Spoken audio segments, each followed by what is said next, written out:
Shalom Uvracha et Chanukah Sameach à tout le monde. Le Dvar Torah d'aujourd'hui est basé essentiellement sur les propos du rabbi David Avudraham, un des élèves du Tour au XIe siècle, en Espagne. Alors il nous dit la chose suivante. Asher, le fils de Yaakov, a eu comme héritage le territoire de Takua. Et dans cet endroit-là, dans ce territoire-là, il y avait beaucoup d'oliviers. Comme c'est marqué dans le verset, au sujet des brachot de Yaakov, V'tovel bashemen raglo. Asher avait son pied qui pouvait tremper dans l'huile. C'est-à-dire, il y avait tellement d'abondance au sujet de l'huile, pour l'huile, que Asher pouvait donc tremper son pied dans l'huile. Mais il rajoute l'Avudraham la chose suivante. Il nous dit que depuis Yerushalayim jusqu'à Takua, il y avait 4 jours d'aller, pour revenir 4 jours de retour, ce qui donnera en tout et pour tout 8 jours. Ce sont les 8 jours de miracle de Hanouka que nous avions eus, parce que le temps d'aller chercher de l'huile pure chez Asher et de le ramener, ça a mis 8 jours. Voilà les propos du Avudraham qui nous a ici rajouté un détail important. C'est-à-dire que le miracle de Hanouka qui a duré 8 jours est en rapport avec Asher. À nous de chercher comment. Et on voit très bien que mais Asher Shemena Lachmo, la Torah nous dit. Asher a un pain gras. Shemena Lachmo, ça vient du mot Shmona, les 8 jours de Hanouka. Shmona Lachmo, ça vient aussi du mot Mishnah. On sait très bien que la période de Hanouka avec la culture grecque et les Chachamim, c'était une période charnière entre la Torah qui a été écrite et la Torah qui a été donnée oralement, la Mishnah. Et le mot Mishnah, ça veut aussi dire aussi les mêmes lettres que Neshama. Et donc ailleurs c'est écrit que la Neshama, l'âme, elle est comparée à Ner Elokim Nishmat Adam. La flamme de Dieu est comparée à l'âme de l'homme. Donc c'est-à-dire qu'il y a ici un rapport entre la flamme, la Neshama, Shemona, Shemen et Hanouka. Et si on n'est pas tellement convaincu, on pourra alors regarder les propos de Chazal au sujet de la mitzvah d'allumage de Hanouka. C'est écrit qu'on allume la bougie de Hanouka à partir de la tombée de la nuit. Ad, jusqu'à chez Tichle Regel Minashuk. Qu'il n'y ait plus de pieds qui piétinent le chouk. C'est un langage très rare dans les Chachamim. On aurait dû nous donner un temps, dire une demi-heure tout simplement, plutôt que de nous parler Ad chez Tichle Regel Minashuk. Jusqu'à ce qu'il n'y ait plus de pieds qui piétinent le chouk. C'est un peu bizarre comme langage, et min hashuk, avec le milouï hayoud, valeur numérique 501 comme Asher. Donc Asher et Hanouka, ils sont ici liés. Alors à nous de réfléchir un petit peu comment. Une des façons d'expliquer le miracle de Hanouka, le Bet Yosef, Rabbi Yosef Karo nous l'explique, en nous disant que les Hashmonaïm, donc les Hasmonéens, lorsqu'ils sont rentrés dans le temple, ils ont trouvé qu'une seule fiole d'huile. Ils ont mis toute la fiole entière dans la Hanoukia, dans la menorah qui était au Beth Amikdash. Toute l'huile a été mise dans cette Hanoukia, cette menorah. Et voilà qu'au lendemain, ils arrivent et ils observent que l'huile est restée intacte. Et ainsi de suite, le surlendemain, pendant 8 jours. Vous savez très bien qu'un miracle, un nes, c'est quelque chose qui veut nous montrer quelque chose. Nes, leitnoses, quelque chose qui veut nous donner une directive. Akadosh Baruch Hu, c'est pas un petit magicien qui fait un petit tour de passe-passe pour nous épater, mais c'est un miracle qui est fait pour Akadosh Baruch Hu, c'est pour nous enseigner quelque chose. Où c'est qu'on retrouve dans la Torah un tel miracle où on peut voir qu'il y a quelque chose qui brûle et qui n'est pas consumé. Alors vous allez tout de suite penser, bien entendu, au sné, au buisson ardent. Asne bo'er ba'esh, v'asne elenu uchal. Le buisson ardent qui s'est présenté à Moshe Rabbeinu était en train de flamber et pourtant il n'était pas consumé. Il y a ici le miracle de Hanouka qui a été fait de la même manière que ce qui s'est passé avec Moshe Rabbeinu. Qu'est-ce que ça veut nous enseigner? En fait, Moshe Rabbeinu, lorsqu'il arrive dans cette montagne où il voit un buisson ardent, ça va être plus tard la montagne du Har Sinaï, où la Torah va être donnée. Comme Akadosh Baruch Hu lui dit, Ta'avdun Elokim al Harazeh. vous allez servir à Kadosh Baruch Hu sur cette montagne, quand vous allez recevoir la Torah. Eh bien, Moshe Rabbeinu, on lui montre un buisson ardent. Explique le Rav Yitzhak Isaac Raver. Le feu du haut, c'est un feu qui ne se mélange pas à la matière. Et donc, c'est un feu qui ne consume pas la matière. Le feu du bas, c'est un feu qui est matériel quelque part, bien qu'il a l'air d'être assez spirituel, mais qui consume la matière. Akadosh Baruch Hu a bien voulu montrer à Moshe Rabbeinu, il va y avoir ici une Torah qui va être donnée, qui n'a rien à voir avec le monde matériel. Ce n'est pas une pensée qui est véhiculée par quelqu'un qui est matériel, ou qui fait partie du commun des mortels, et donc une vérité relative. C'est une vérité absolue, qui n'a rien à voir avec le monde de la matière, c'est la Torah qui va être donnée ici. On aurait très bien pu penser et croire que lorsque le dernier des prophètes nous a quittés, Malachi, et que Alexander Mogdon, Alexandre, fait apparition sur la scène de l'histoire, Alexandre le Grand, on aurait très bien pu croire que maintenant, c'est fini. La Torah qui se dévoile du ciel par le dernier des prophètes est estompée. Il n'y a plus de message divin qui est transmis. Et donc toute la vérité n'est que relative à chacun. Chaque Talmid Chacham va dire une idée. Et c'est pour cela peut-être bien qu'on retrouverait des discussions parmi les Chachamim. Non. Il y a un enseignement qui nous est fait ici par ce miracle, que lorsque quelqu'un vient et innove quelque chose de sa propre initiative, lorsque c'est de la Torah, eh bien c'est pur. C'est une pensée qui n'est pas relative. C'est une pensée qui est absolue, aussi absolue que la Torah qui a été donnée du ciel. Voilà pourquoi Akadosh Baruch Hu nous a fait ces miracles. Mais il y a un prix à cela. Il y a un prix à ce miracle-là. Lorsque Moshe Rabbeinu va et qui va bientôt voir donc le buisson ardent, Akadosh Baruch Hu lui dit « Shal na'alecha me'al raglecha » enlève tes chaussures à ton pied. Nous explique le Moré Nevuchim, le guide des égarés. Je ne l'ai pas trouvé dans les textes, mais il est rapporté dans la préface du Shev Shema Ateta, dans la lettre Lamed, qu'il s'agit là d'une expression, d'une image pour dire « Enlève-toi et dégage-toi, Moshe Rabbeinu, du monde matériel qui t'entoure. » Je dirais plus, du monde matériel qui te dirige, qui canalise tes pensées, qui te donne un chemin. Shal na'alecha, enlève chaussure à ton pied. Ça veut dire, dégage-toi de tout le monde extérieur.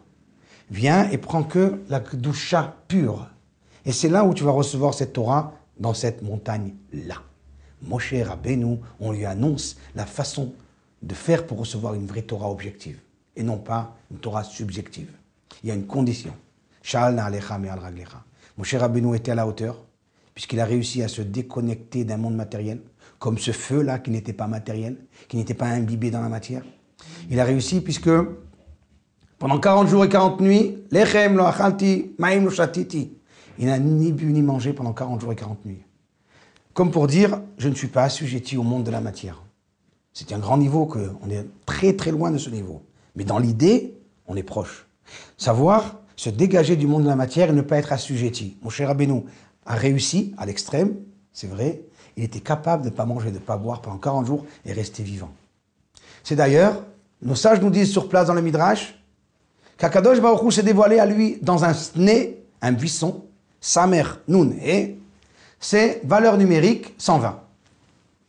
Comme pour dire, Moshe Rabbeinu, tu vas vivre ici 120 ans. On lui a annoncé ici à Moshe Rabbeinu qu'il va avoir une vie qui va durer 120 ans. C'est une occasion ici. Tu te présentes à Moshe Rabbeinu pour aller lui demander de sauver les Bnei Israël d'Égypte et tu lui annonces qu'il va vivre 120 ans. Quel rapport? La réponse, c'est que 120 ans, on dit d'ailleurs en hébreu, Admea ve'esrim, ça ne veut pas dire que c'est le maximum d'années qu'on peut avoir, mais ça veut dire qu'on a fait exactement ce qu'on devait faire. 120 ans, c'est qu'on arrivait à l'apogée de sa réussite. Ça, c'est Moshe Rabbeinu. Moshe Rabbeinu a réussi à vivre 120 ans, ça veut dire qu'il a réussi à être complet, intègre. Le Maharal de Prague nous fait remarquer, dans le Gvurot Hashem, son livre, à la fin du chapitre 23, que Akadosh Baruch Hu s'est dévoilé à Moshe Rabbeinu dans un sné, dans un buisson, parce que le buisson, c'est le seul arbuste qui a besoin de très peu d'eau. Et Moshe Rabbeinu, c'est quelqu'un qui mina mayim meshitihu, Je l'ai sorti de l'eau. Moshe. L'eau, c'est le symbole de la matière. C'est quelque chose qui prend forme là où on la met.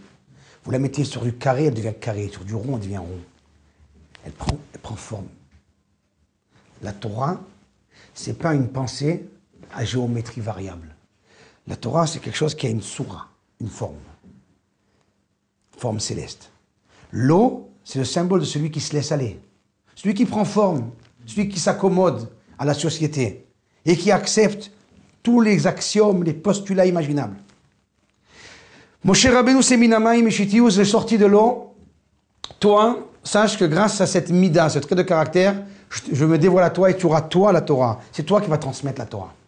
Dans le sné, dans le buisson, l'arbuste qui a le moins d'eau, le moins d'humidité, c'est là où je t'annonce aussi que ta vie sera complète grâce à cela. Tu seras un être spirituel qui vivra jusqu'à 120 ans, comme le sné, comme la valeur numérique du mot sné, le buisson.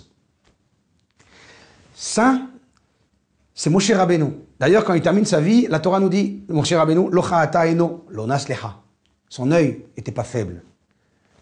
Il avait toujours de la vitalité en lui. Il n'est pas mort de vieillesse. Il est mort parce qu'il a terminé son but, parce que Akadosh Baruch Hu a décidé que, à cause de la faute d'Adam Arishon, un beau jour, on doit partir d'ici. C'est tout. Ça, c'est Moshe Rabbeinu. Mais comment il est arrivé, Moshe Rabbeinu, à un tel niveau? Eh bien, il y a encore une autre image dans le sné. Le sné, c'est le buisson, c'est l'arbuste le plus petit, le plus bas, la hanava, qu'on traduit par l'humilité. Moshe Rabbeinu, c'est quelqu'un qui était humble. Il faisait abnégation de soi. D'ailleurs, Venachnu ma, et nous, que sommes-nous? Valeur numérique, Nachnu ma, valeur numérique, Hasné, le buisson. Ma, qu'est-ce que je suis? Je ne suis rien. Même, He, ce sont les deux lettres qui englobent le mot Moshe. C'est-à-dire que Moshe Rabbeinu, il était tout entier. Qu'est-ce que je suis? Je ne suis rien.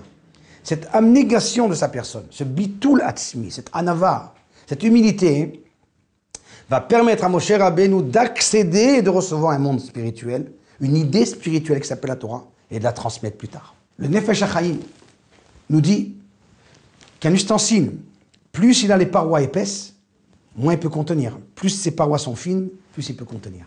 Moshe Rabbeinu, il s'est fait fin. Il s'est devenu quelqu'un qui a fait « je ne suis rien ». Il a laissé place à la spiritualité.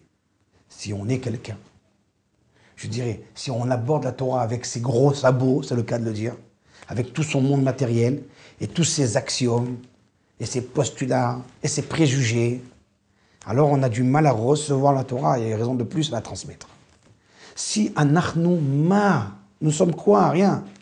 C'est là où on arrive à venir et à transmettre une Torah, recevoir une Torah. Ça, c'est le sné, le buisson. Et lorsqu'Akadosh Baruch Hu appelle Moshe, interpelle, il lui dit « Moshe, Moshe » 2 fois. Moshe, Moshe 2 fois, c'est très rare de trouver quelqu'un qui s'appelle par 2 fois. On trouve très rarement. Même si on trouve dans Avraham, Avraham, mais la façon de chanter Avraham, Avraham, on s'arrête. Il y a un temps d'arrêt. Moshe, Moshe, il n'y a pas de temps d'arrêt.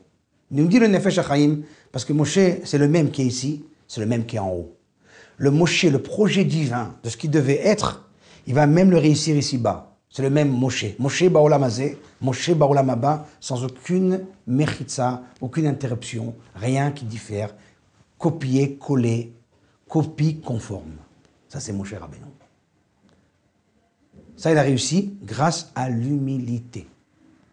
Grâce à Minamaï Meshitiou, à se dégager du monde matériel.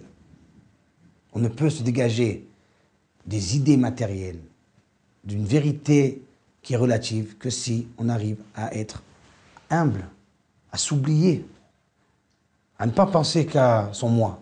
Et là, on arrive à recevoir donc cette Torah et transmettre enfin cette Torah. Il y a quelqu'un d'autre qui était comme Moshe Rabbeinu. Il s'agit d'Eliyahu Hanavi. Eliyahu Hanavi, valeur numérique 120, comme Moshe Rabbeinu. Et nos sages nous disent qu'Eliyahu Hanavi c'était un Lévi, comme Moshe c'était un Lévi. Eliyahu Hanavi va libérer le Ham Israël, comme Moshe Rabbeinu a libéré le Ham Israël. Eliyahu Hanavi, il est monté tel quel dans le ciel. Moshe Rabbeinu aussi est monté tel quel dans le ciel. Nos sages nous font bien ici le lien entre Moshe et Eliaou. Eliaou s'appelle Ish Elohim, l'homme de Dieu, et Moshe aussi s'appelle Ish Elohim, l'homme de Dieu. Moshe, tout en étant ici-bas Ish, un homme, comme vous et moi, mais il était Elohim, il a su être spirituel. C'est là où il reçoit donc la Torah. Une petite recherche rapide dans le Talmud. D'un Rav qui a vécu 120 ans, on tombera sur Rabbi Yochanan ben Zakkai, dans le traité de Sanhedrin, 41.1, où on voit qu'il a vécu Rabbi Yochanan ben Zakkai 120 ans. Et lorsqu'il a quitté ce monde, ses élèves étaient assez autour de lui. Eh bien, c'est qu'ils ils lui ont dit, Bara dans Brachot 28, Ner Israël, éclairage d'Israël, Patish et Hazak, Amoud Ayemani, pilier droit, c'est-à-dire une forme de force, marteau puissant, c'est ce qu'ils lui ont dit. Eh bien, on remarquera que Amoud, c'est valeur numérique 120, Hayemani, 120, Hazak, 120. Il est mort à 120 ans, et lorsqu'on parle de ses qualités, on nous parle de qualité avec le mot 120. Et Ner Israël, la lumière d'Israël, parce que Rabbi Yochanan ben Zakkai, souvenez-vous, c'est lui qui a sauvé les Talmidei Chachamim à l'époque de la destruction. Il a dit au roi occupant d'Israël, Tenli Yavne vechachamea, donne-moi Yavne avec ses sages, épargne-moi-les. Donc il a sauvé la Torah à tout jamais. Ner Israël. Amoud, c'est quelque chose qui remet, c'est quelque chose de stable. C'est quelque chose qui reste longtemps, comme c'est marqué dans la Gemara, dans le traité de Souka, au sujet du Mishkan. Atzei shitim omdim, des boîtes de cèdre qui se tiennent debout. Omdim la'ad ou l'olme olamim. Le Mishkan n'a pas été détruit, le tabernacle. Le tabernacle, il a été caché, ganouz. C'est pour ça qu'il est toujours là, Omed. Omed, c'est être toujours là. Lorsque les Bnei Israël, après le don de la Torah, sont partis, ils sont rentrés chez eux. Va'ata po amod imadi. Akadosh Baruch Hu lui dit, et toi, reste avec moi. Reste avec moi.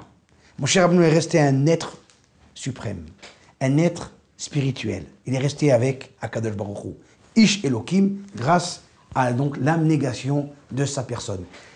À Yémani, le mot Yémani, droit, Amoud, pilier droit. Le mot droit, c'est toujours ce qui concerne quelque chose du ciel. On retrouve ça dans la Gemara, dans le traité de Ktuvot, page 5b, où il est dit Yadi Yazdaaretz, ma main a construit la terre, Vimini Tipha Shamaim. Et c'est ma main droite qui a étalé le ciel. Ça veut dire que le mot droit, droite, ça symbolise une notion spirituelle. Ça, c'est Rabbi Yochanan ben Zakkai. Amoud, ça reste. Parce que c'est spirituel. Yémani, spirituel, ça a rapport avec le ciel. Ahazak, 120, parce que c'est quelque chose de complet. Ça, c'est Rabbi Yochanan ben Zakkai. Et on pourra trouver aussi chez Moshe Rabbeinu, comme c'est écrit dans le Kitve Hari, dans les livres du Harizal. Hazak, Hazak, Hazak, 3 fois, c'est la valeur numérique de Moshe. C'est quelque chose qui reste tout le temps. Ça, c'est Moshe Rabbeinu. Très bien, on va continuer. Lorsque Moshe Rabbeinu, il y a le buisson ardent qui vient et qui se dévoile à lui, eh bien, il est en feu. Nos sages sur place nous disent dans le Midrash, le feu qu'il y avait, c'est un feu avec des loulavim.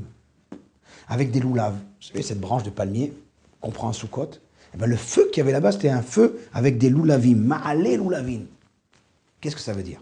Dans les commentateurs, on ne trouve pas quelque chose. Les commentateurs, ils n'expliquent pas. C'est quoi loulavim? Alors, on va chercher un petit peu plus loin. Il y a quelqu'un qui est en rapport aussi avec le sné, le buisson, et qui n'est pas Moshe. Qui ça? C'est une question un peu difficile, mais c'est Yosef Hatzadik. Dans Vezot Abracha, la dernière paracha de la Torah, quand Moshe Rabbeinu fait la bracha à Yosef Hatzadik, il dit Tavotan le Rosh Yosef, que ces bénédictions viennent sur la tête de Yosef, ou le Kod Nezir Echav, et sur la tête, sur le front de celui qui a été couronné de ses frères. Urtson Shochni Sne, Rashi. Et que ce soit la volonté de celui qui s'est dévoilé à moi dans le sné, dans le buisson, de lui donner ses brachot. Moshe Rabbeinu fait référence au sujet de Yosef, à un Kadosh Baruch Hu qui s'est dévoilé à lui dans le sné, dans le buisson. Quel rapport? Et si on n'est pas encore certain de nous, Yosef Hatzadik s'est marié avec qui? Il s'est marié avec Osnat. Osnat, c'était qui? La fille de Dina, qui a été cachée, comme c'est marqué dans les Midrashim, dans le buisson, sné. Yosef Hatzadik, il est mort à quel âge? 110 ans, c'est marqué dans la Torah. Mais en fait, il aurait dû mourir à 120 ans. Pourquoi? Parce que nos sages nous demandent tout de suite, pourquoi Yosef Hatzadik il est mort avant ses frères? Il aurait dû mourir un peu plus tard. Nous disent nos sages, non, il est mort avant. Parce que Yehuda, par 5 fois, lorsqu'il parle à Yosef, le roi, Pharaon, il lui dit, et notre père ton serviteur, et notre père ton serviteur. Chaque fois, et Yosef ne dit rien, il aurait dû l'arrêter. Parce que dire sur son père, c'est un serviteur, Yosef, il aurait dû l'arrêter. Il a manqué de kivud avaim, il n'a pas honoré son père. Dit le pire qui a de Rabbi Yezer, mais il y avait aussi celui qui a traduit, qui a répété la traduction. Avdecha Avi, ça fait 5 fois encore. 5 et 5, ça fait 10. Il est mort à 110 ans, mais il aurait dû vivre jusqu'à 120 ans, comme Moshe. Donc Yosef, le Sné, 120 ans, ça revient au même. Quel est le rapport entre Yosef, le Sné, et Moshe Rabbeinu? Eh bien, c'est la même idée. De même que Moshe Rabbeinu, Minamaïm et Shitiou, il a réussi à sortir de l'eau, c'est-à-dire ne pas prendre la forme de tout ce qui est à l'extérieur. Au contraire, il a enlevé le monde matériel qui pouvait conduire ses idées. De même, Yosef Hatzadik, à l'âge de 17 ans, lorsqu'il rencontre la femme de Potiphar, une épreuve terrible, eh bien, il a su se comporter comme tel. Minamaïm meshitiou, il est sorti de là-dedans. Il lui a laissé son habit. Le monde matériel, je m'en dégage. Il est venu, Yosef Hatzadik, lui, il mérite d'avoir le sné, cette buisson-là, qui n'a pas d'eau. D'ailleurs, au passage, il y a même un midrash qui nous raconte, qui nous dit que la mer s'est ouverte plus tard, grâce à Yosef. La Géoula, elle était faite aussi avec la Bechina, avec l'idée de Yosef, l'eau qui prend forme, la mer qui s'ouvre, grâce au tombeau de Yosef. Parce qu'il a un mérite, du fait qu'il ne s'est pas laissé aller, il ne s'est pas laissé couler. Comme il dit le Rav Yitzhak Isaac Raver, nous sommes tous venus au monde grâce à Ish ve Isha, un homme et une femme. Mais dans ce Ish et Isha, il y a Esh et Esh. Feu et feu. Le feu. C'est vrai que dans ce feu-là, il y a le Yud, le He, la Shrina, mais il y a aussi une part de Esh, d'un feu ardent qui nous consume. Le feu de la matière. Malgré tout, on est arrivé ici à ce monde avec ce feu qu'on a hérité de nos parents. Et nous, on doit savoir faire attention. Si on alimente ce feu, eh bien, il nous consume. Si on se dégage de ce feu et on le convertit avec un feu spirituel, eh bien, on a une longue vie de 120 ans. C'est-à-dire, ça ne veut pas dire 120 ans dans les chiffres, ça veut dire on est complet, on est intègre. On est arrivé à l'apogée de notre réussite. On est arrivé à la copie conforme de ce qu'on devrait être dans le ciel, du projet divin d'Hachem. Ça, c'est Yosef. C'est beau de voir que le Beth Alevi nous dit que la Neshama, c'est la flamme. Cette flamme-là, il y a de l'huile, c'est le corps, mais elle ne le consume pas tant que c'est le feu de la Neshama. Mais si on convertit ce feu avec du feu du Yetzer Hara, eh bien le corps, il est consumé. C'est d'ailleurs une Gemara dans le traité de Shabbat. Dans le traité Shabbat 152, où il est écrit là-bas que tout celui qui se laisse aller avec son Yetzer Hara, eh bien, à la fin de sa vie, on nous dit Zikna kofet set alav. Il a la vieillesse qui arrive très vite. Le Rambam aussi, dans les Chod Deot, nous parle de ça. On doit savoir se gérer, savoir se canaliser. Voilà pourquoi Yosef, on nous dit sur lui, Od Yosef Rai, il est encore vivant. Bien entendu, comme Moshe Rabbeinu. Il n'est pas assujetti au monde de la matière, donc il a une longue vie. Il est toujours vivant. Loulav, valeur numérique, Chaim. C'est ça que ça veut dire. Que le feu qui s'est trouvé dans le buisson, il avait des loulavim. Un loulav, c'est la seule plante qui pointe vers le ciel. C'est-à-dire, on est là, si bas, mais on est le regard toujours vers le haut. La pensée toujours vers le haut. C'est Yosef le loulav, le contraire de la harava. La harava, c'est le sol pleureur. Elle tombe et elle se baisse vers la terre. C'est le symbole du rachat. Le feu du haut, il a des loulavim, il me conduit, il me dirige spirituellement. Ça, c'est le feu du haut.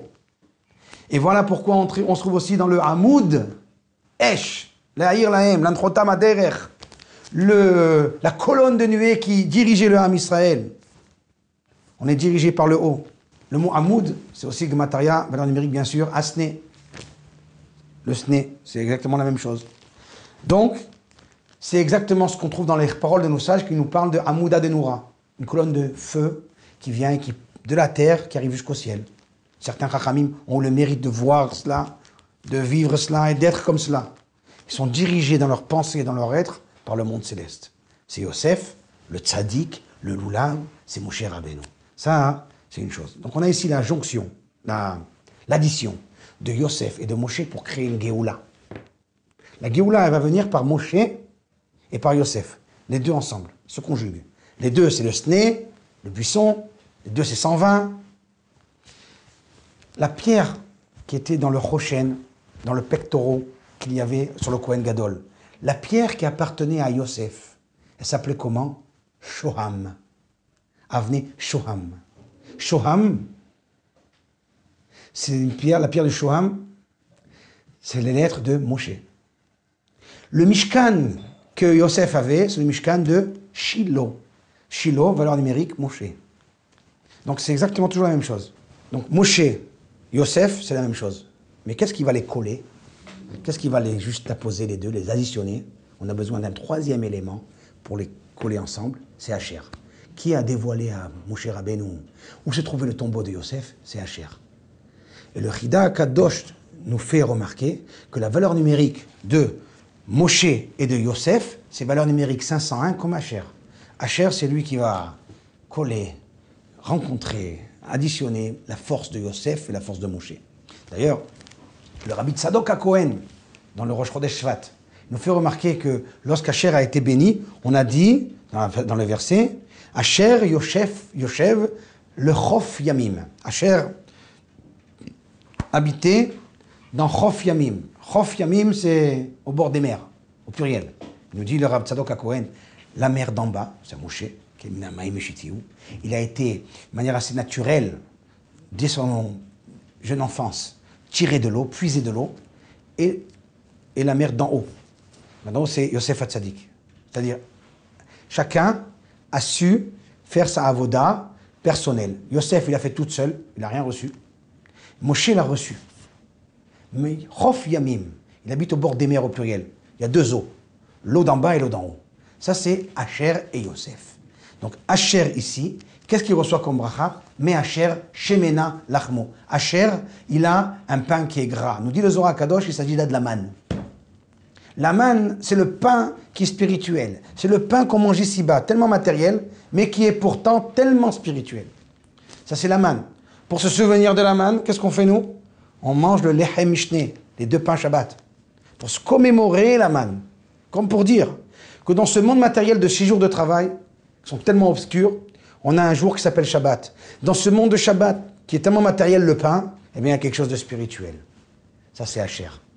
Asher, il a aussi cette force de canaliser la matière et de venir et de lui donner un sens spirituel. Ne pas se laisser aller, de voir dans du pain que du pain. Et lorsque la Torah nous parle de l'Echen Mishné, des doubles pains que nous devions manger, les 2 rations que nous devions manger, eh bien la Torah elle nous dit chaque fois le mot Asher. Mishné al Asher inketu yom yom. Ve'irenu et Asher yaviu. Ils prépareront ce qu'ils mangeront. Et ils mangeront ce qu'ils prendront. Asher, Asher. Chaque fois c'est marqué le mot Asher. Comme pour nous dire que c'est la force de Asher qui va nous donner la faculté de venir et de savoir gérer le monde et de ne pas être géré par le monde. Ça c'est Asher. Serach bat Asher, c'est elle qui a dévoilé le tombeau de Yosef à Moshe Rabbeinu. C'est elle qui a fait le shidour, on va dire, l'union entre Yosef et Moshe. Serach bat Asher, elle a eu d'ailleurs une très longue vie, puisque déjà elle est la fille de Asher, et elle se trouve après le galout de Mitzrayim, plus de 200 ans. Après l'exil d'Égypte, elle se trouve encore là. Certains nous disent, dans les Midrashim, qu'elle n'a pas goûté le goût de la mort, elle non plus. Le Tosafot, dans le traité de Baba Batra, 121b, nous font remarquer que le Talmud n'est pas d'accord avec cet avis. Mais il y a un Midrash comme ça. En tous les cas, elle a vécu, il est fort probable, selon certains Midrashim, au moins jusqu'à l'époque de David Améler. Puisque c'est elle qui vient et qui a su convaincre Yoav, guerrier de David Améler, qui a poursuivi Sheva ben Birchi, qui a voulu donc anéantir toute une ville parce que Sheva ben Birchi s'est caché dans cette ville. Et elle, Serach bat Asher, Pia Patra Bechorma, elle a ouvert sa bouche avec intelligence, elle a réussi à le convaincre d'épargner la ville et de lui donner à Yoav, soldat de David, lui donner Sheva ben Birchi. C'est la Chorma. La Chorma, c'est la valeur numérique Achaim. Et valeur numérique veut dire la vie. La Chorma, c'est la sagesse, elle fait vivre aussi. En français comme en hébreu. On appelle une femme qui assiste la parturiente, la dame qui accouche, on appelle ça une sage-femme, une chachama. La sagesse, c'est pas l'intelligence, c'est la façon de savoir gérer les idées. Une idée sage, pas intelligente. De sa faute, dans le traité de Sotin 13, nous font remarquer que Yosef, Moshe Rabbeinu aurait très bien pu demander aux petits-enfants de Yosef où se trouve le tombeau de Yosef. Il y avait là-bas Machir, il y avait là-bas Yair ben Menaché qui était encore là, puisqu'ils sont rentrés en Israël. Yosef n'a pas voulu, il a voulu demander à Serach Batacher, parce qu'il savait que le secret de la délivrance se trouve chez elle. Donc voilà ici la Géoula. La Géoula, c'est avec trois béhinot, trois forces. Moshe, Yosef et Asher. La combinaison des deux. Datsah, Adash Be'achav, qui sont les postiches de Dam Tzfardea Kinim, Arov Dever Shechin, Barad Arbe Chosher, Makad Bechorot, les 10 plaies que nous avons données aux Égyptiens, eh bien, la valeur numérique de toutes ces lettres, associées toutes ensemble, ça donne valeur numérique Asher, 501. C'est un Rabbeinu Bechaye. Donc, encore une fois, la Géoula, elle vient grâce à Asher. Et lorsqu'Akadosh Baruch Hu se dévoile à Moshe Rabbeinu pour lui annoncer qu'on va délivrer le Ham Israël, il lui dit, je me dévoile par mon nom. Ayez, Asher, ayez. C'est moi Dieu qui est Dieu. Mais dans le Targum Onkelos, c'est traduit mot à mot. Ayez, Asher, ayez. Il n'a pas mis en araméen. Il n'a pas dit je suis ce que je suis. Non. Comme pour dire que le mot Asher ici, c'est un mot kadosh. C'est une expression de nom de Kedusha qui est pure. Peut-être bien que selon l'Onkelos, on n'a pas le droit d'effacer ce nom. Parce que c'est un nom de Géoula, de délivrance, puisque on a ici parlé de Asher pour la délivrance du Ham Israël, pour qu'il puisse mériter de recevoir la Torah. Et lorsque Serach Batacher vient et est en train de convaincre Yoav de libérer la ville et de ne pas les mettre à mort, elle lui dit, moi, je suis quelqu'un qui était capable de réunir Moshe et Yosef. Et moi, je suis celle aussi, c'est intéressant, qui a annoncé à Yaakov Avinu que Od Yosef Chai. C'est elle. La vie, c'est la sagesse. Celui qui est sage, c'est quelqu'un qui va vivre. C'est quelqu'un qui vit réellement. Même s'il ne meurt pas à 120 ans, il meurt avant. Mais il a vécu. C'est dans le sens où il a réfléchi quelque chose de propre, de net, qui n'est pas assujetti à rien. Ça, c'est Asher. La matière n'a pas eu d'impact sur lui. Au contraire, il a su la sanctifier. Asher. Il n'est pas étonnant de voir que la bracha de Asher dans Vezot HaBracha, c'est la suivante. Verset, chapitre 33, verset 25. Uriamecha dov echa. Rachi sur place. Et comme tes jours de ta jeunesse seront tes jours de vieillesse. Comme pour dire que Asher n'était pas assujetti à la matière et donc il n'a pas vieilli, comme d'ailleurs Moshe. Alors vous verrez souvent que les valeurs numériques des versets, on retrouve des valeurs numériques souvent avec Yosef, on voit où Asher apparaît. Et même Moshe. On verra toujours les trois ensemble. Par exemple, prenons ici la bracha de Vezot HaBracha. Uretson shochni senek, ce soit la volonté de celui qui il m'est apparu dans le buisson. Tavota, le roche, Yosef. Qu'elle arrive à la tête de Yosef, roche, c'est le mot Asher, c'est marqué dans le Tikkun. Les lettres de Asher. Ou le code Nezir Echav, et sur le front de celui qui a été couronné de ses frères. Alors, Retson, la volonté, valeur numérique, Moshe. Shochni Sene, qui a résidé dans le buisson, valeur numérique, Asher. Tavota, le roche, qui arrive sur la tête, donc c'est Asher. Code Nezir Echav, valeur numérique, Asher. Chaque fois. Très bien. Ok, on a compris maintenant. Moshe, sa force. Yosef, sa force. Asher, la combinaison des deux. Non seulement il se dégage de la matière, mais il sait la canaliser. Et maintenant, on avance. Il y avait dans le Beth Amikdash un miracle journalier. Le nerf, la flamme centrale de la Chanoukia, de la Menorah qui était dans le Beth Amikdash, était tout le temps allumée. C'est une Gemara dans le traité de Shabbat 22. Où il est écrit dans la Gemara explicitement dans la Gemara 22b, c'est un témoignage pour toutes les nations de la terre que la Shekhinah, la providence divine, réside en Israël, dans le Beth Amikdash, parce que cette flamme flambait tout le temps, elle ne s'éteignait jamais. De quelle huile elle venait? De l'huile de Asher. Asher a su être tellement chacham, sage, se dégager de la matière et avoir une longue vie, qu'il a su même transmettre ça à la matière qu'il a reçue, à l'huile qu'il faisait, à l'huile qu'il nous donnait. Ça, c'est Asher. Lorsque Yoav a voulu prendre une femme sage pour convaincre David Améler de pardonner à Avshalom, il va choisir une femme de Takoua. Cet endroit-là, qui était dans la partie de Asher, dans le territoire d'Asher, et la Gemara nous explique sur place, dans le traité de Menachot 85b, que c'est là-bas où les gens étaient sages, grâce à l'huile qu'il y avait là-bas. Alors c'est pas parce qu'ils ont mangé du oméga 3, mais c'est parce que l'huile, elle était imbibée de sagesse de Asher, la pureté de la matière. Très bien. Maintenant, d'où vient la bêtise? D'où vient la mort? La vie, ça vient de la sagesse. Et d'où vient la mort? Tout est écrit dans un verset. La mort, elle est venue quand le serpent, le Yetzer Hara, a mordu, enfin, il a convaincu Chava. La Torah nous dit, Hu yeshufcha rosh, l'homme te tapera la tête. Va-t'en, et toi le serpent, te choufenu akev. Tu vas réussir à lui porter atteinte au talon. La tête, la sagesse, c'est elle qui permet de combattre le Yetzer Hara. La vraie sagesse, avec l'humilité, avec celle qui s'est dégagée du monde matériel. Plus on est loin du cerveau, c'est-à-dire dans le akev, dans le talon, plus c'est là-bas où il y a une emprise du Yetzer Hara. C'est là où le Yetzer Hara, il vient, il peut mordre l'homme, il peut l'attraper là-bas. Dans les envies bassement matérielles, dans les envies qui ne sont pas réfléchies, loin du cerveau, c'est là où le serpent, le Yetzer Hara, peut mordre, peut porter atteinte à l'homme et le faire mourir. D'ailleurs, c'est une Mishnah aussi dans le Pirkei Avot de Rabbi Eliezer, Perek Lamed, c'est marqué, il y a le Malach HaMavet dans le monde. Il y a le Malach HaMavet, l'ange de la mort, se trouve dans l'homme. Où ça dans l'homme, dit le Pirkei Avot de Rabbi Eliezer? Dans son talon. Dans le talon, c'est là où il y a le Malach HaMavet. C'est-à-dire, c'est une image, c'est l'endroit le plus lointain du cerveau.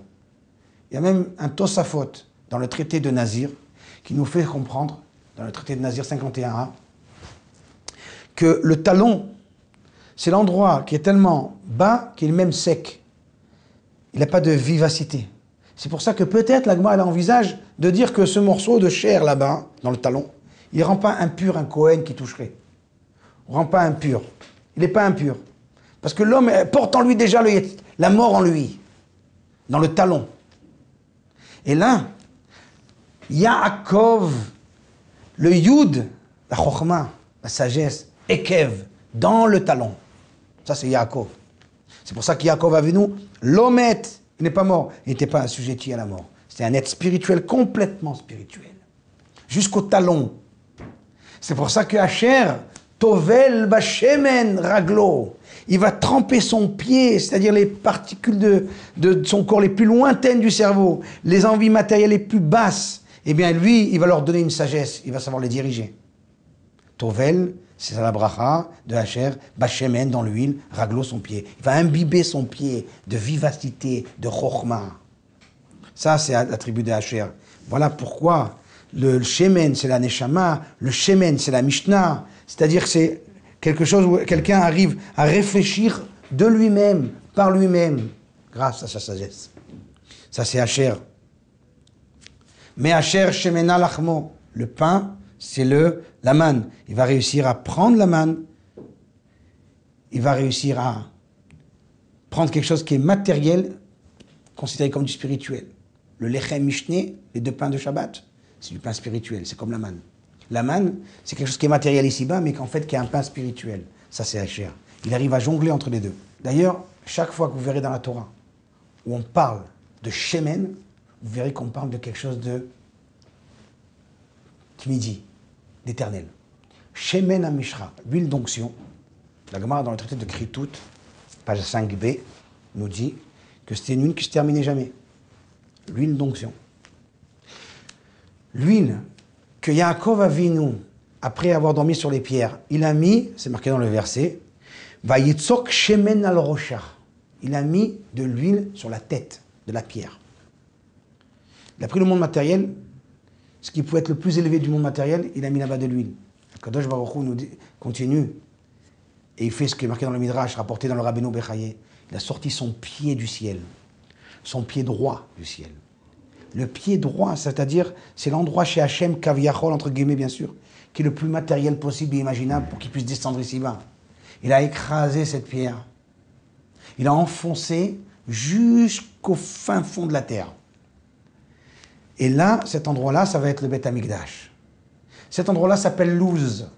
Luz, c'est aussi l'endroit où c'est l'os qui s'appelle comme ça, qui donne aussi la Triat Hametim, la résurrection des morts. Donc toujours, ville, éternité. Et le mot Asher, qui veut dire roche, mais ça veut dire aussi en hébreu Ashuraï. Ashuraï, c'est les pas. Ma tête, c'est elle qui me guide. C'est pas mes chaussures. Ça, c'est Asher. Et enfin, Parashat Tetzavé, où ne figure pas le nom de Moshe Rabbeinu, qui nous parle de cette paracha, Vata Tetzavé, Bnei Israël, Vikru Elecha, Shemen, Zaïd, Zar, Shemen Amaor. Vous allez prendre de l'huile pure pour la menorah. Donc on nous parle de la menorah. Eh bien, dans le mot Veata Tetzavé, Tetzavé, valeur numérique, Asher. Moshe Rabbeinu ne figure pas. Parce qu'il a demandé juste avant, si c'est comme ça, tu ne pardonnes pas au Ham Israël. Mechenina misifrecha asher katavta. Barre-moi, efface-moi de ton livre que tu as écrit. Mais Akadosh Baruch Hu l'a écrit, Moshe Rabbeinu. Puisque Mechenina misifrecha, barre-moi de ton livre, asher katavta. Tu vas écrire Asher. Asher, il est écrit ici. Et Asher et Moshe, c'est le même travail, la même idée. Et on retrouve d'ailleurs, de toute façon, Moshe Rabbeinu, puisqu'on nous parle dans cette paracha de Tetzavé, de la Evnei Shoham, les pierres de Shoham, qui symbolisaient la pierre de Yosef. Shoham, ce sont les lettres de Moshe. Donc toujours on retrouvera Moshe, Asher, Yosef. Toujours on les retrouve. Très bien. À présent, on va prendre les brachot de Asher. Lorsqu'Akadosh Baruch Hu bénit Asher, à la fin de la paracha de la Torah, de V'zot HaBracha, là-bas c'est marqué Baruch mi banim Asher. Que Asher soit béni par rapport à tous ses frères. Rashi dit, mais je ne comprends pas pourquoi Asher il a une bracha meilleure que tous les autres. Il dit, je ne comprends pas. Alors les commentaires ils essayent d'expliquer. Mais le mot Asher, il est symbolisé par la bracha. On le retrouve d'ailleurs même dans Re'e, comme nous le fait remarquer le Balatourim. Re'e anochi noten ifnerem hayom beracha ou klala. Voilà, aujourd'hui je te donne la bracha, la bénédiction, klala, la malédiction. Et ta bracha Asher tishmeu. Voilà la bracha si vous écoutez. Vetaklala imlo tishmeu. Mais la malédiction si vous n'écoutez pas. Nous fait remarquer le Balatourim que lorsqu'on a parlé de bracha, on a dit le mot Asher. Lorsqu'on a parlé de klala, malédiction, on a enlevé le mot Asher. Et ta bracha Asher tishmeu. Vetaklala imlo tishmeu. Donc Asher et la bracha c'est la même chose. Pourquoi? Parce que la chokhma, elle va donner la bracha. L'humilité, le fait de se dégager du monde matériel, diriger le monde matériel, ça donne une bracha. Pourquoi? Parce que lorsqu'on fait une bracha, on dit Baruch ata Hashem, on parle à Kadosh Baruch Hu à la deuxième personne, béni sois-tu éternel, ou bien source de bénédiction, tu es toi éternel. Elokeinu melech haolam, Dieu notre Dieu, maître du monde. On continue tout d'un coup et on parle à la troisième personne. Asher kideshanu bemitzvotav, qui nous a ordonné de par ses ordres.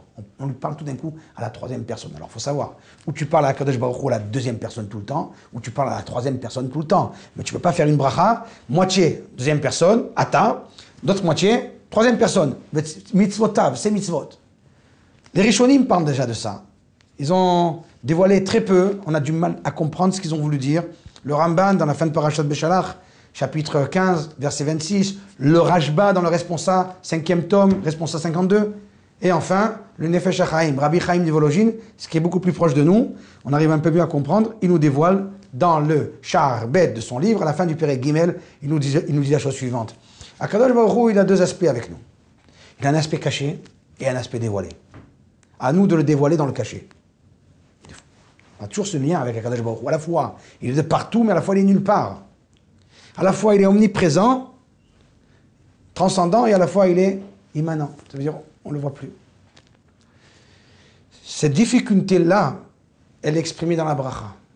Et on dit, béni sois-tu éternel, maître du monde, qui nous a ordonné par ses ordres. On est conscient qu'il y a ici un problème à résoudre. On a du mal à voir la grandeur d'Hachem dans ce monde, où il y a tellement de Hester Panim, où Akadosh Baruch Hu se cache tellement. Savoir vivre dans un monde de Hester Panim, dans le monde caché où Hachem ne figure pas, et être face au monde matériel, et de dire Hachem tu es là, c'est la force de Asher. c'est ça la bracha. Le peu que j'ai, je sais ça vient de toi Hachem, ça c'est la bracha. Voilà pourquoi on dit Baruch Ata Hachem, béni sois-tu éternel. Asher, le mot Asher, qui déchane ou mitzvotav. Le passage entre le monde où Akadosh Baruch Hu est niglé, dévoilé, et le monde où il est caché, on arrive à le supporter grâce à la force de Asher, celui qui est capable de gérer le monde dans quelque chose de spirituel. Se dégager du monde, gérer le monde. Et se pas laisser donc activer dans ses pensées surtout par le monde, par le Yetzer Hara. On va justifier nos actions les plus horribles, les plus atroces, parce qu'on a envie de les faire. Ça c'est le Yetzer Hara, le Hakev, il t'a attrapé. Il t'a attrapé donc tu vas justifier. Oui, c'est bien, l'euthanasie c'est bien, l'avortement c'est aussi bien, et ça c'est encore bien, tout est bien. Mais, Asher, il faut de la tête, sois dégagé. Pourquoi tu réfléchis comme ça? Parce que tu es intéressé. Sois dégagé, sois désintéressé, c'est là où tu vas réussir à réfléchir à une vérité réelle, absolue, qui n'est pas dépendante du monde de la matière. La première Masechet, première traité de Mishnah. Et la Mishnah, c'est la dévoilation de la Torah orale. Où c'est que les rabbanim, ils vont venir et ils vont émettre des idées personnelles, entre guillemets. Eh bien, elle commence par le mot Me'ematai. À partir de quand? Me'ematai, avec le Milou Yayoud, valeur numérique, 501, Asher.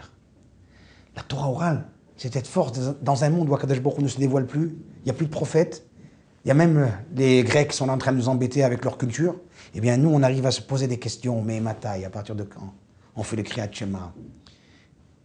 On ne trouve même pas dans les versets où c'est écrit explicitement où c'est qu'on va lire le Kriyat Shema, quasiment. Mais on a su le découvrir de nous-mêmes, par nous-mêmes. Et même s'il y a des discussions, c'est pas que un Grec qui peut venir et se mêler à la discussion. Il n'a rien à voir avec nous.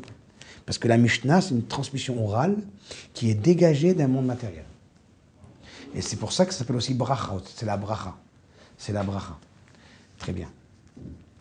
À présent, lorsqu'on allume la Hanoukia, on a demandé tout à l'heure au début, on allume la Hanoukia depuis le moment où le soleil se couche, tombée de la nuit,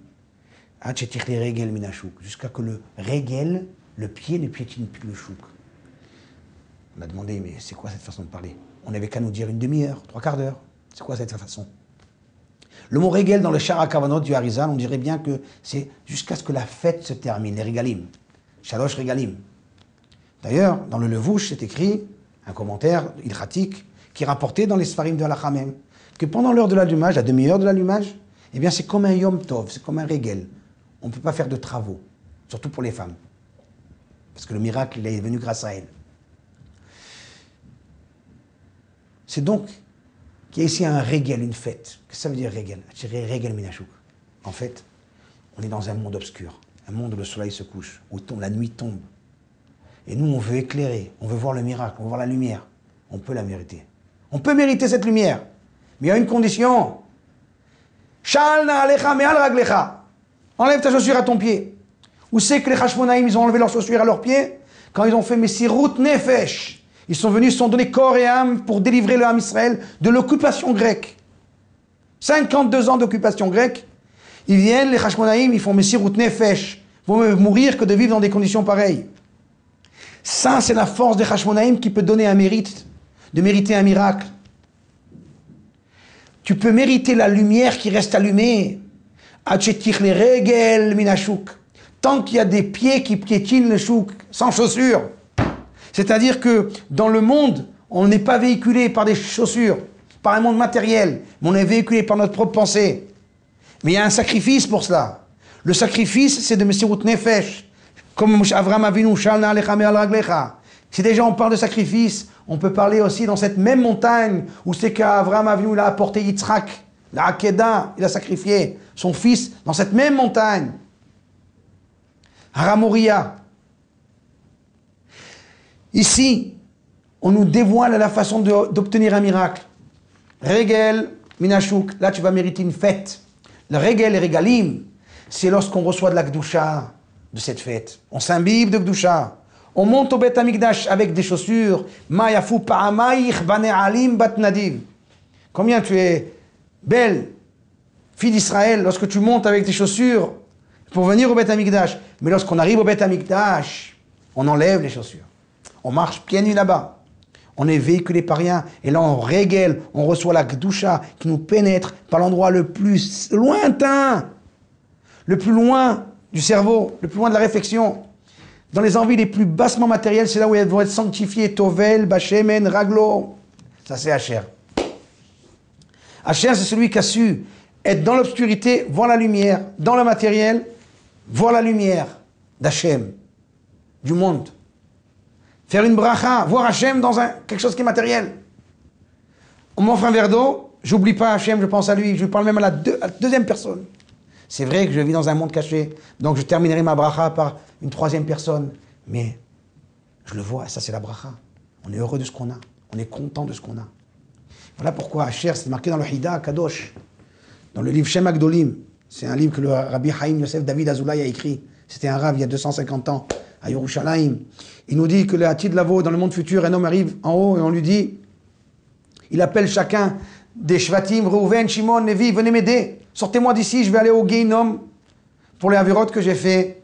Et Asher lui pose une question. Tu as étudié la Mishnah? Il dit oui, j'ai étudié la Mishnah. Alors Asher, il le sort de Geinom. La Mishnah, c'est la réflexion personnelle de quelque chose, pur. Ça, c'est Asher qui vient et dit, ah, tu étais comme moi, je te sors. Tu as voulu faire, tu as voulu être. Et, mis à part cette idée extraordinaire, on retrouve dans les Kitvei du Harizal, au sujet de la Gemara, il y a des choses qui sont petites. C'est les Havayot d'Abaye et Rava. C'est les discussions entre Abaye et Rava. Il y a des choses qui sont grandes. C'est Maaseh Merkava, c'est la Kabbalah. On en est encore loin. Mais les choses qui sont petites, c'est les Havayot de Abaye et Rava. Les discussions entre Abaye et Rava. Abaye et Rava, ce sont des Mouraïm. Il n'y a pas une Maséchet, il n'y a pas un traité où ils ne se chamaillent pas ensemble. Ils ne sont pas d'accord. Rarement les cas où ils sont d'accord.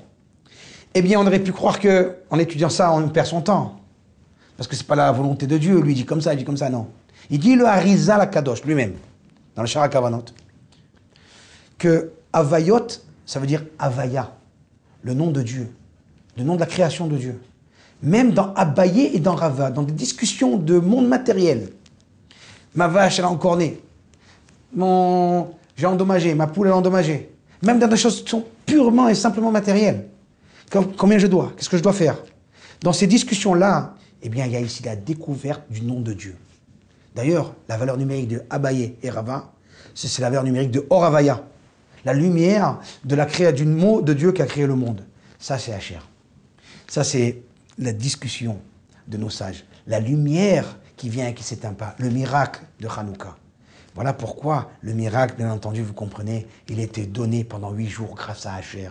C'est lui qui a su nous dire, si vous faites Messirut Nefesh, eh bien, vous aurez la sagesse, l'humilité, et vous aurez Bezrat Hashem, la Mishnah, la réflexion personnelle qui est pure dans la Torah. Les Yevanim, les Grecs, ils n'ont rien à voir avec tout ça. Toute leur Torah, entre guillemets, leur Bible, c'est une Torah relative. Elle est à géométrie variable. Elle changera selon les époques. La Torah d'Israël ne changera jamais. Elle se discute et c'est pas pour ça qu'elle est mise en cause. Au contraire, elle a encore plus de force comme cela. Encore plus de vivacité. Donc, Yiratson, Bezrat Hashem, Rabotai, qu'on va réussir à comprendre cela et à s'imbiber de la Chochma de Asher et qu'on arrive à se dégager de Mina Maïm et Shitiyou, faire ce que Yosef a fait et faire ce que Asher a fait. Gérer la matière dans le monde spirituel, dans la bracha spirituelle, et on méritera Bezrat Hashem la Géoula, Krova, comme on l'a mérité à Yetiat Mitzrayim, avec tous les miracles qu'il y a eu. Baruch Hashem, le Olam, Amen ve Amen, Chanukah Sameach.